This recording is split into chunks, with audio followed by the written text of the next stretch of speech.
BronxNet channels are here for you to share your voice, your views, and your vision. To help you turn that vision into shareable media content, we provide you with the equipment, facilities, and training you need to produce your own unique programs.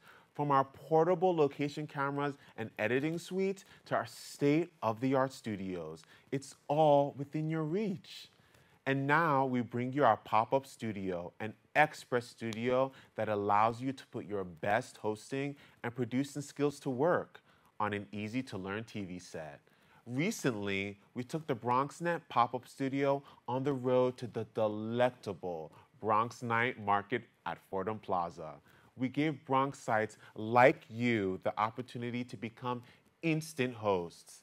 The next half hour featuring Bronx residents coming up with their own shows demonstrates just how talented you all are. Enjoy the upcoming segments from your neighbors and contact BronxNet to find out how you can learn to produce your own show for a broadcast to a waiting audience. Hey everyone, it's your girl Kat back at the Bronx Night Market here at the Fordham Terminal with BronxNet Television. And when I say I'm excited, I know I say that a lot, but I'm really, really excited because y'all know how y'all say that I'm on social media a lot and I post a lot. I think I have found somebody who got me beat. Woo! Man, social media. Don't know that y'all not watching. The Bronx native is in the building. We are out here. Thank you so much for having me out here in the Bronx Night Market. And if you ain't talking social media, you ain't talking to me. Okay? We're out here with the one and only BronxNet podcast station out here, pop up.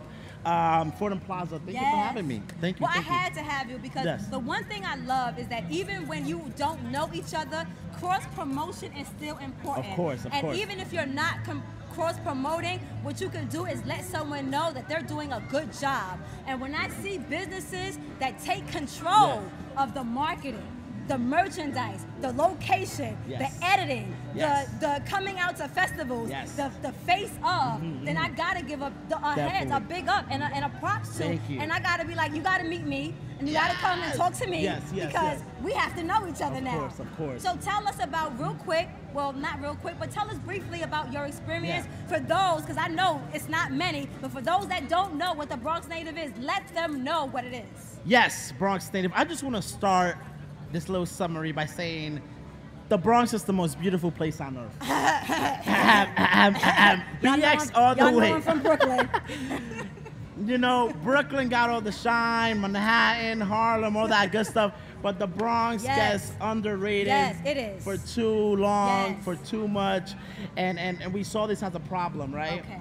We saw that the Bronx isn't getting the shine it deserved. This is the birthplace of culture. We have so much history. We have so much diversity. And we said, you know what can we do as creatives, as young entrepreneurs? What can we do to put the Bronx on the map and show people what the Bronx is truly about, right? Is everyone on your team under 30? Of course! We youngsters out here, man. We out here, you know, we know what's happening in the pop culture. We're well aware with the youth. We're well aware with what's happening around us, and we're utilizing that in our brand to make it stronger and to reach the audience and the masses. You know what I mean? So the Bronx Native is a shop. And then I know that you guys feature, like I've seen poetry, I've seen artist exhibits, I've seen merchandise, but I don't exactly, so is it a retail space that represents Bronx creators? So the shop is what we like to call a cultural hub, right? When we first got it last year in October, people wanted us just to sell our merchandise. And we said, you know what, that's cool, selling is cool, blah, blah, blah. We need to be more, we need to make an impact. We need to create an experience for the people, right? When people come into the shop, it's not only just to buy, right? It's to feel the Bronx, right? To feel the aesthetics, right? To hear the music, to visualize what the Bronx truly is, right? So we saw the merch, but we also utilize it as a platform, right? As a venue for creatives, for artists, for entrepreneurs to utilize it, right? To network, to perform, to express themselves. So that's what we utilize. You know how we feel. You know that there was nothing there for 2 years in that spot. Wow. We went in there as a pop-up shop for 2 weeks. So yes. Since there was no one there, that means the property manager is a beast? What? That's another conversation. Maybe. Thank you. Okay, Yeah. so it started out as a pop-up. Yes. You're almost there a year now. Yes. So how does a local Bronx artist, are you guys only featuring Bronx artists? So we show love to everyone. We've had people from Brooklyn, people from Harlem, Long Island perform there and utilize the space. So of course, it is a cultural hub for all creatives, right? But the main is centralized around the BX because we are the Bronx and we need this, okay? So then how does a local Bronx artist come to you? What do they got to do? You know, we're very active, like you said, on our social media. Yes, you so are. we're on our Instagram. People can shoot us a direct message. They can email us. They can even call us. And they can even come to the shop, talk to us. Where are you guys located? We are located at 127 Lincoln Avenue, man. Bronx, New York, 10454 between Bruckner Boulevard and 134 on the tip of the Boogie Down Bronx. So now I have one last deep question for you. What's up? What's up? That question is, are you guys as open and embracive to older artists? Of course, we are inclusive to everyone, all age, all race, all ethnicity, all anything, you know. And have you found social media to be an asset? The biggest. Or has it been the biggest? So has it been a downfall in any way? Because people say they're scared of social media. Yeah. But you don't look. You evidently are not afraid of social media. I embrace social media. How has it benefited you? If it wasn't for our social media platforms, we would not be where we are right now, right? We utilize Instagram and Facebook to the full of its capacity. First of all, it's free. Yes. Second of all, your friends and family are already on it, so they're gonna support already. Yes. And third of all, the world is connected through social media. Why not utilize it, right? So we're on it heavily, and like I said, if it wasn't for social media, we would not be where we are now. Do you get people that ever say they're annoyed with how much you're on social media? Some people do. I'm gonna keep it above for you guys. Please. Everyone's not the same. We're like, oh man, you're too much. You're annoying. Please don't put me on. How do you feel when that happens? And I say, shh, stop right there. Stop right there. No, I tell them how I feel about social media. And the reason why I ask you is because we can get praised all day, but there has to be a balance. So we have to kind of get some negative. Everybody can't love us, but it's how we deal with it as artists. Are you strong enough to deal with the haters? Or not the haters, the people who may not think what you're doing is all that? Of course, we got some haters. We got some people that think we're not. But you know what? I don't even talk. I let my actions speak for themselves, and that's the only way that it should be done out here. And and you can see it for yourself on Instagram if you go to where now? Thank you. At the Bronx Native on all social media platforms. We're out here 24/7 repping for the culture, for the BX, for our people. Every day. And as a BronxNet producer, I welcome you to join our community. I know that I've seen you on several BronxNet shows. You're going to be on the Movement Natural Sessions. Let's do it. But I think there should be a Bronx Native show. What do you guys think? I think. Let's speak it. Let's speak it into existence. That you guys should take the field producer class at BronxNet Television and shoot a show at the Native Shop Show. What do you guys think about that? Let the audience decide now. Press 1 for yes, 2 for no. I think we want to see the Bronx Native on BronxNet Television, y'all. Let's do it up, man. Right. Let's talk, let's dream, and make it happen, Thank man. you so much. No, thank you, okay? That was what's up. Okay, it was good? Bella J. Bella J. Yes. Welcome. Nice to have you here at Bronx Night. Thank you I'm so glad much. you came on out. Are you a native Bronxite? Yes, a Bronx girl, true to heart. Wonderful, wonderful. So I'm Jackie Wayans. I'm the host of Don't Give Up on Win. It airs at Tuesdays, 9:30 on BronxNet. But I'm happy to be out here tonight meeting new people and finding out all about their stories. And so what I wanted to ask you is how has the Bronx contributed to your achievement and your goals? I'm a city worker, that's one. Okay. Will not dish out my government name, but I work for the city, going on 21 years. All right. So what has the Bronx done? Yes, it is. I hashtag it ancient burial grounds just to protect my co-workers. I used to say I can't even say the word. Anonymous, you would like to say. Anonymous. But what has the Bronx done? I raised my daughter here.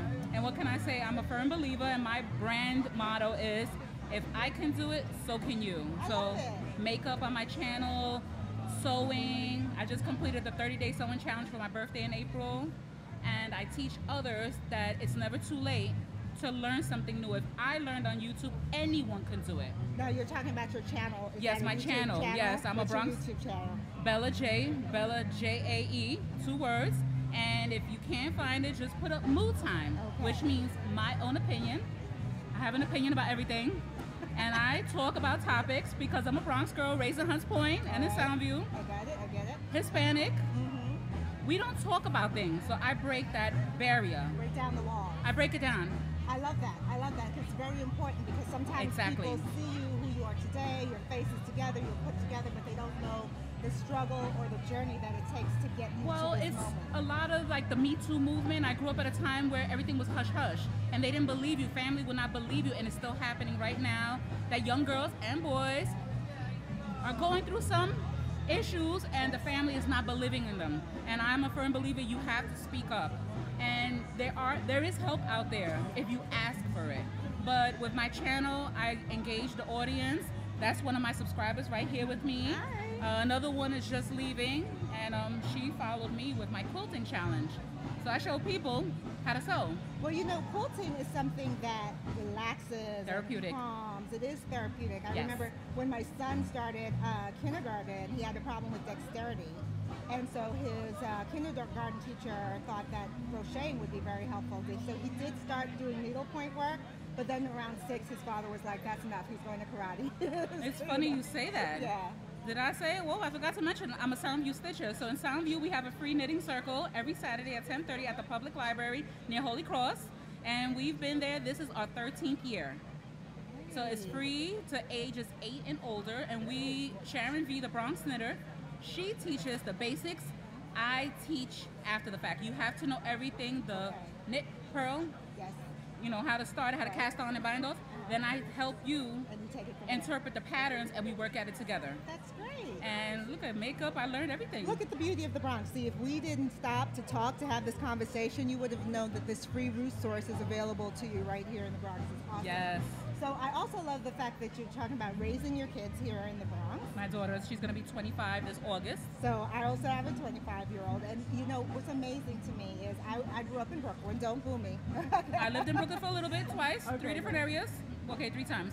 I lived in Brooklyn. All right. So, but my kids just like were born Yankee fans. It was really weird. It was like they just had that love for the Bronx. It's just innate in them. And I think the Bronx has been great in helping them to kind of mold their own style, fashion, personality, how they see themselves. There's a certain kind of confidence that they have. We bring it to them as parents, but I think being in the Bronx also. But the Yankees show that, look at the pennants that they've won. This is Yankees. This is the Bronx at its best, okay? I have a hashtag that I use, and someone else is using Bronx Beast. So I'm like, I'm the Bronx Beast. And another gentleman is using it, but I started it first. So I label myself Bronx Beast, a hashtag, because what do we do? What is the Bronx about? And there's so many different sections. Let's not even go there. Just like Brooklyn, the Bronx has so many sections. But I thank you so much. Well, thank you for talking about your YouTube channel. Thank you for allowing me to talk about Don't Give Up. No, thank you. And thank you, BronxNet, for having us share and talk. Christian, coming to you again out of the Bronx, New York. I'm here interviewing Dominique Weeks, the beautiful Dominique Weeks. We have entered a climate culture where everyone seems to be moving away from the traditional 9-to-5s and really wanting to pursue their own path in life. We were taught from very young that you go to school, you go to college, you get your degree, and then you work for somebody else. But you have walked away from that lifestyle. And I would like you to explain to our viewers, how you were able to do that, what gave you the strength to be able to do that, and how you find entrepreneurship to be now that you've embarked on that new journey in your life. Thank you for that introduction. Yes, so I used to work a 9-to-5 and decided that I wasn't happy there, and it took a while for me to build that courage to declare that my mental health means more to me than just staying somewhere that I don't enjoy. So I made the decision to okay. Oh, okay.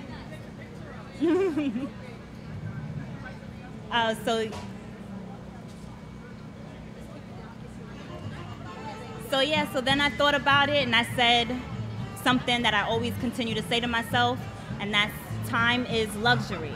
And how I choose to spend my time means more to me than anything. So I bought back my time. I made a decision that I was going to leave, and I started saving for that.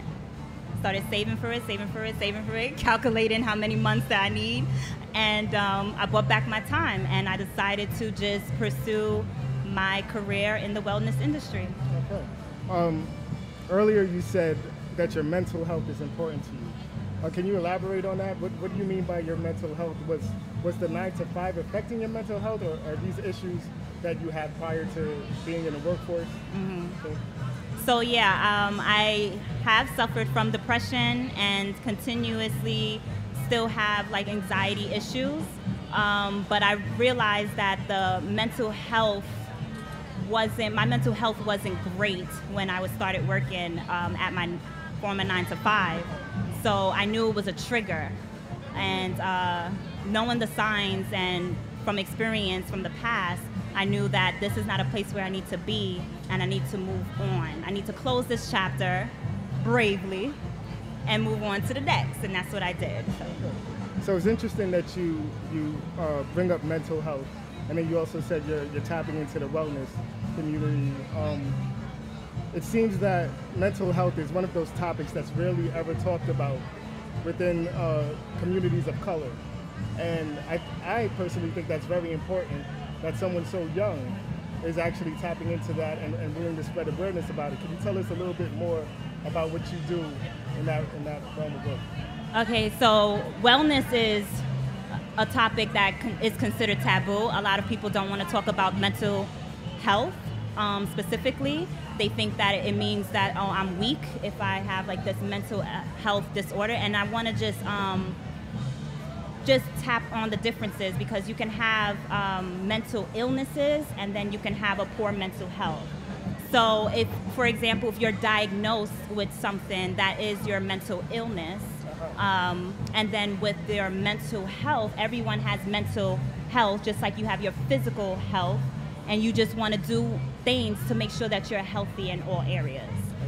And so, you know, with the black and brown community, we deal with a lot with just government issues, social issues, economically.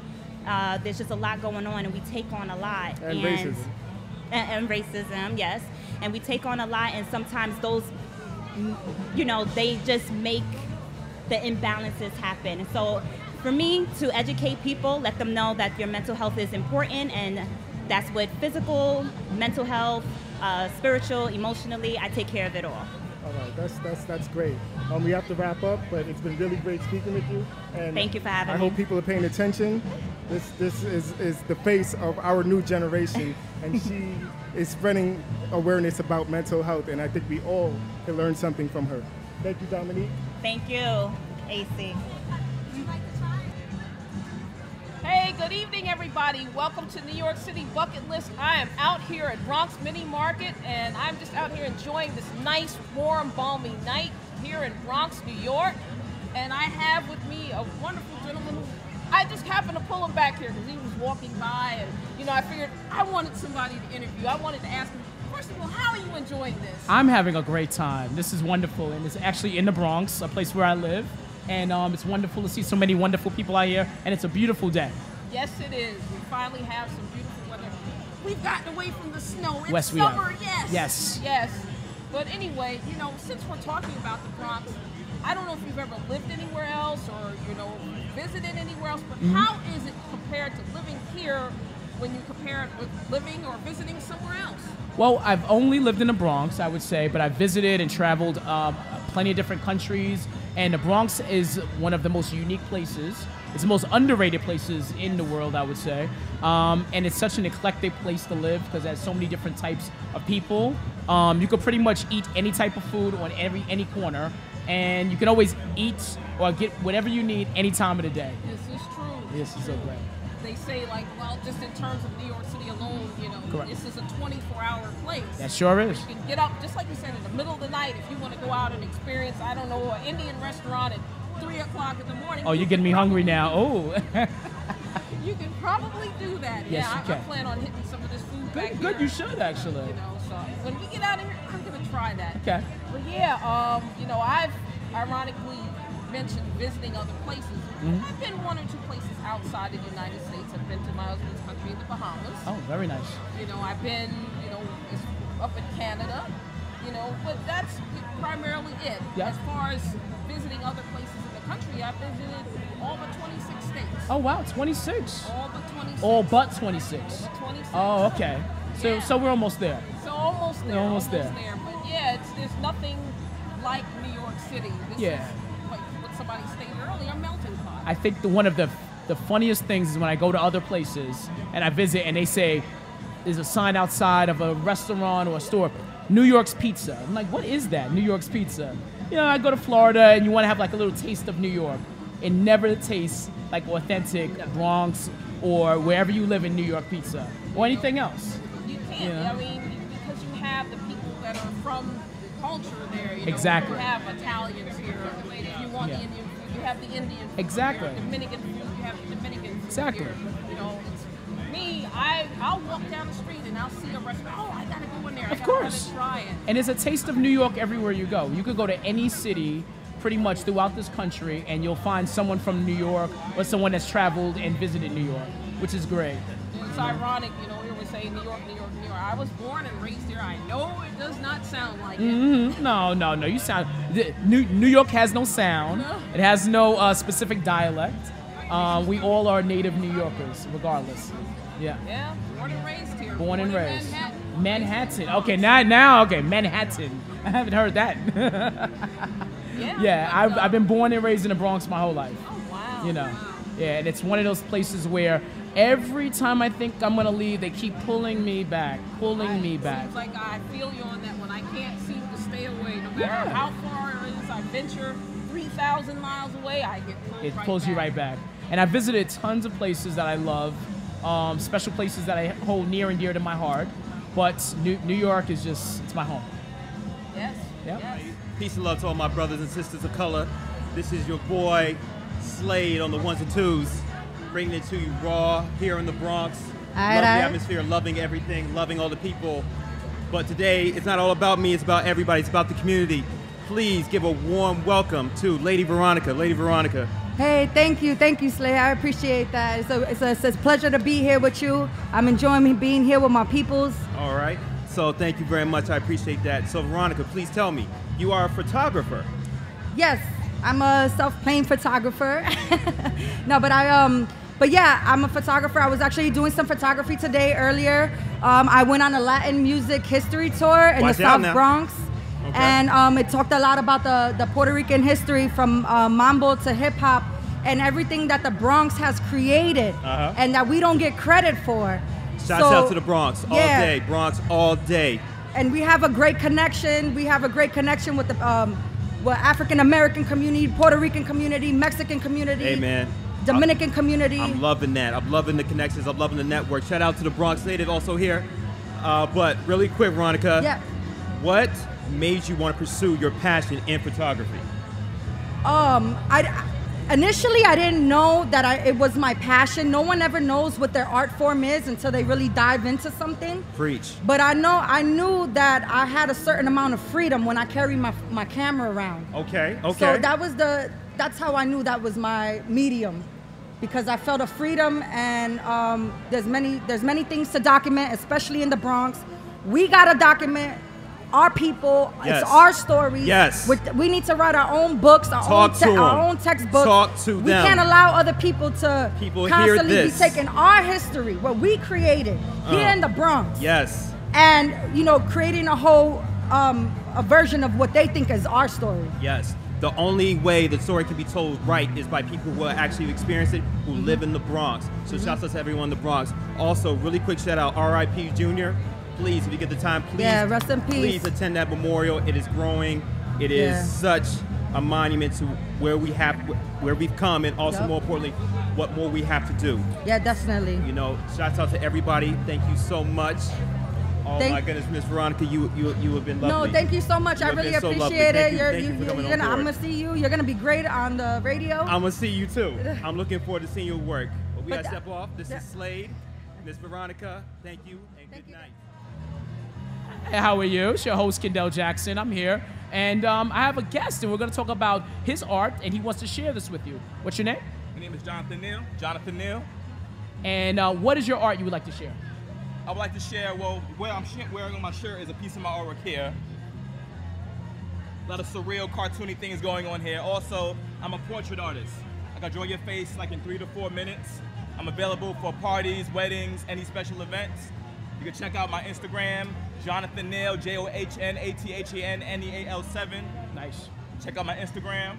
So how long would it take to do this face? Very quickly. I can do it right now, brother. Really? Yes. Look at this. My face. That's amazing, actually. You're talented.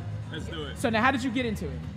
As soon as I came out my mother's womb, I picked up a pencil and just started drawing. Wow, look at that. Drawing. Really? Yes. So right after they cut the umbilical, you were ready to go? Right after they cut the cord, I ran out there. Interesting. Yes. All right, good. So you do sketch, and what else do you do? I do sketches. I do surreal drawings I have in art galleries as well. Great. Yes. So now, what is your hope? What do you see this in the next couple of years? Yes, to influence people with my artwork. As far as the portraits, to go do different parties, lighten up the mood. Because whenever people see themselves, they feel happier. They laugh at themselves. They don't take themselves as seriously. So lighten the mood, add value to any event I go to. Listen, this is a great resource. Give your website or your Instagram again. Jonathan Neal 7, Jonathan Neal, JOHNATHANNEAL7. Check me out. Yeah, and I think birthday parties, weddings. Birthday parties, weddings, any event, retirement parties. Divorce parties. Divorce parties, no. They have those now. Listen, there's a lot of different things going on, I'm telling you. Divorce parties. Divorce parties are big right now. That. Yeah, well, listen, unfortunately it's happening. Right. But regardless, I think it's really important that we have someone that is readily available and can share their gifts and talents. Yes. It makes sense. Yes. All right. So now, over here, sitting down in the area, taking a look at just people moving around, do they have to be stationary per se for you to kind of get a good sketch of them, or? It's better for them to be stationary, yes. I can also get people when they're on the go, but it's better for them to be stationary. That makes sense. They catch it, right. That makes sense. All right, great. All right, good. All right, so tell us some more. Yes, I just love visual arts. I always love art. I love creating. I love the response I get from people when I draw them. I just love art and culture. Art and culture. I love being around good people, good food, and smiling. I love people who know about the history, the study culture. I just love being in the Bronx. The Bronx has a lot of hidden treasures, like along with Art Gallery at Hostos Community College, the Bronx Museum. They used to have the Bronx Culture Trolley. So all these things help. The Bronx is a special hidden treasure people don't talk about. Lehman College especially. Yes, especially Lehman College, that's right. Yes, Lehman College is fantastic. Host those. A lot of wonderful locations that unfortunately don't get the attention that they should. Right, and artists like yourself and people all over this fine borough that unfortunately they're not getting the focus and the attention, but now they are now. Yes, Thanks for these wonderful mediums, which is fantastic. Yes. And I will get my picture sketch probably by the end of the segment, I hope. Yes. So yeah. Great. But thank you so much. Yes. And we appreciate you. Yes. And keep up the good work. Yes. All right. Thank you. Signing off. All right.